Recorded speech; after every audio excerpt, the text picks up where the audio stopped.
Okay, we continue in our series on Stoicism, reading through the Enchiridion in the translation How to Be Free by Professor A.A. Long. An interesting chapter. We have hit the slightly esoteric part of the Enchiridion, but that's okay. Chapter 32. Whenever you have your future taken, keep in mind that you don't know precisely what's going to happen. That's why you came to consult the fortune teller.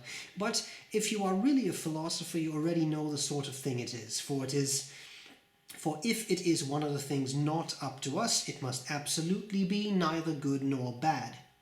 So don't project your desire or aversion onto the fortune teller, otherwise you will come to him in great anxiety, but go in the understanding that every outcome is indifferent. Nothing that bears on you except as an opportunity, whatever it is like, to be put to excellent use and with no one to get in your way. Go to the gods then as your advisors and go confidently. And next, when you have been given some advice, keep in mind whom you have taken as your advisors and whom you will be ignoring if you don't heed them. Proceed to fortune-telling in the way Socrates judged to be right for handling situations where the whole point of the inquiry is to learn what's going to happen and where neither reason nor any other procedure can tell you what you are facing.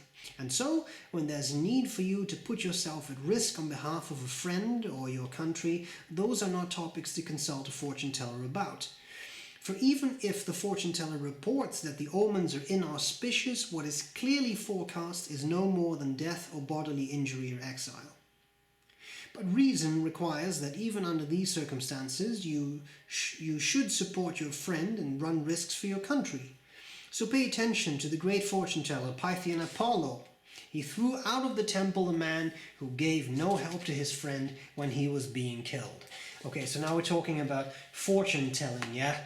That was something that in ancient Greece was maybe a little bit more common and a little bit more commonplace than it is these days, although of course we still have mediums and all that. But anyway,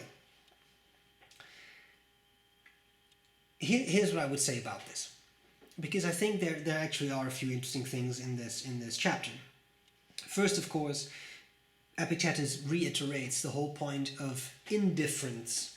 What again was an indifferent? An indifferent is something in the Stoic belief where you have virtue on the one hand, those things that are good, those things you should be doing, and then you have vice, those things that you should not be doing, and then in between those in the Stoic frame of mind are indifference. Things that in themselves are neither good or bad, but that can be used for either good or bad. So for example,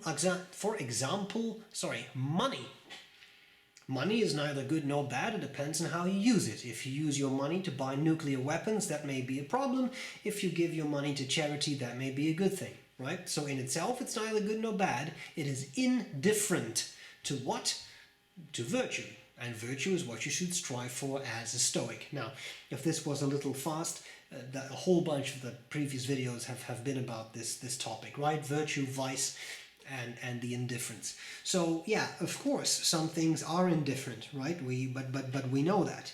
So he says it clearly. For if it is one of the things not up to us, it must absolutely be neither good nor bad. Yeah, because it's indifferent, because it's not up to you.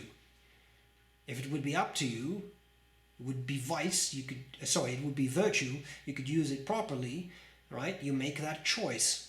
But you can't necessarily make that choice. You cannot make the choice to get rich. I mean, you can, but there's no guarantees. Let's put it that way, right? So that is an indifference. So it's all fun. Now, of course, the words of the famous Solid Snake come to mind. A wise man doesn't need to read the future. He makes his own, right? And I think that's kind of important here. So all this fortune-telling business is, that's, I don't know. So let's move on to something else, because he actually said something else that I found quite interesting. There's, I think, two more points that I would make on the basis of this chapter. One is very interesting because he says, next, when you have been given some advice, keep in mind whom you have taken as your advisors and whom you will be ignoring if you don't heed them. That one may seem a little obvious, but it's actually very relevant, right? Very relevant. Think about it. Friends are likely to tell you what you want to hear because that's what most friends do, because they're your friends. So it would be strange if they would say something that is absolutely not what you want to hear. So you have to be a little careful. I remember that not too long ago I had a short discussion with my friend Eric about the brain, and he had read something online and he said, "Is that true?" And I said, "Well, I don't think so, but who said so?" He said, "Well, does it matter who said so? Would it change your opinion?" I said, "Well, yeah, if it's Eric Kandel, who was a Nobel Prize winner in neuroscience, then he's right. Because I know he will be. I mean, but if it's someone else, you know, insert any typical celebrity who knows absolutely nothing about cognitive neuroscience, then yeah, that's likely to be not true, right? It can still be true, and Eric Kandel can still be wrong. It's just very unlikely given that very specific topic." So in other words, if you take advice, then look at the person who is giving you that advice and be realistic. Again, remember, most often, we know this from psychological research, your friends will tell you what you want to hear, right? And again, that's kind of the purpose of friends. That's what you would do for a friend as well. It's very hard to go up to your friends when they ask you for your advice and say, "You know what? You are absolutely and utterly wrong about everything you've just said." Most people would say, "Oh, don't worry. It's not you. It's not your fault. Don't worry about it," right? Because that's what friends do. So it's something to bear in mind, right? Who exactly is giving this advice? But also, if you choose not to heed that advice, whose advice are you ignoring? If that's a thesis advisor, you may run into problems down the road. If it is your boss, you may run into problems down the road. They may be wrong, but they're kind of in charge, which I devoted a whole video to that. Should you do things just to get higher up? Well, stoically the answer is no, absolutely not. You should do those things that are virtuous, right? But still, that's, again, there was a different video on that. So that's another issue. Look at whomever is giving you the advice, and then ask yourself, is this advice that I can ignore or is it not, right? Important stuff. Now the final thing is this, the Oracle of Delphi, right? So pay attention to the great fortune teller Pythian Apollo, right? Who threw out of the temple the man who gave no help to his friend when he was being killed. Okay, well, so the famous Oracle at Delphi, right, was, I don't know if he specifically mentions the scenario here. Okay, yes, okay, so the author in his glossary, I mean, that was the famous Oracle at Delphi, I think many people will have heard of. The author here adds, Epictetus refers to the god Apollo and his function as source of the oracles delivered at his Delphic shrine. The point of the anecdote is that you don't need an oracle to decide whether to go out to the assistance of a friend in danger. Well, yes, obviously. Now, the fun thing is the famous inscription, right, at the Oracle of Delphi, and that is one that is referred to quite a bit by the Stoics. Know thyself. Know with K-N-O-W, right? Know thyself. And I think that is a very valuable starting point for a lot of philosophical thought. In fact, I would say that is one of the points of starting down the road of philosophy in the first place. You have to learn to get to know yourself, know your strengths and your weaknesses, and you will find that out as you go, right?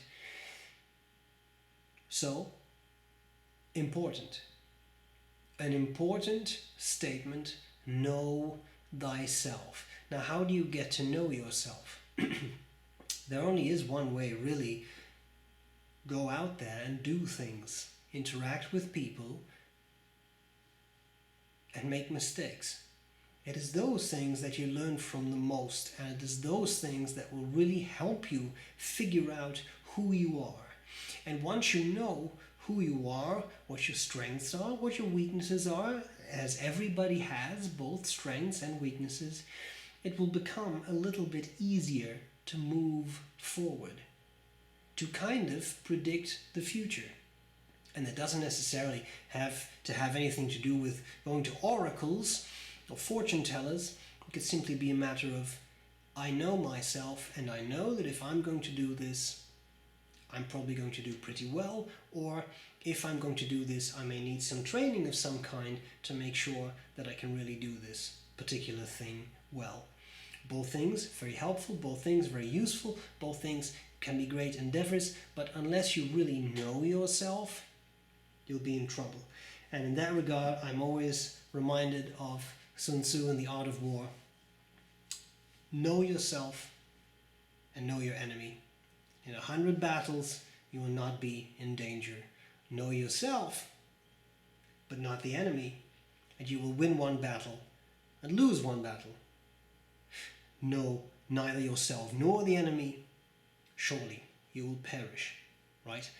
And I think when it comes to the meaning of life, you can have all kinds of answers, arguments. You can have very philosophical thoughts about life. You can have very theological thoughts about life. You can have no thoughts about life. Maybe in your mind there is no point to life.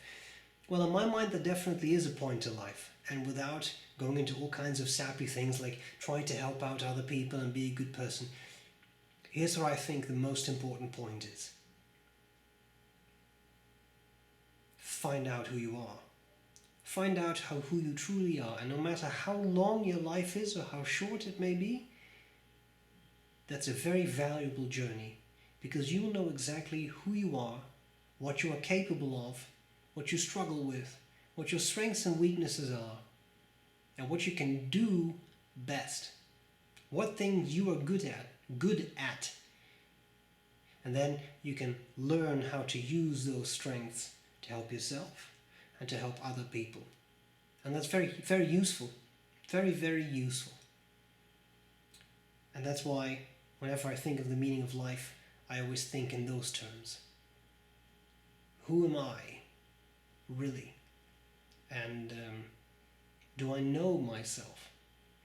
And in some ways I do. In some ways I have a long road ahead. But that's okay, because you get a whole life to do it, right? Okay, there we go. This was an interesting chapter, and I didn't have that much to say about it, so I'll be back again soon with more Stoic talk. I hope this was useful, and I'm glad to see you later. Bye-bye.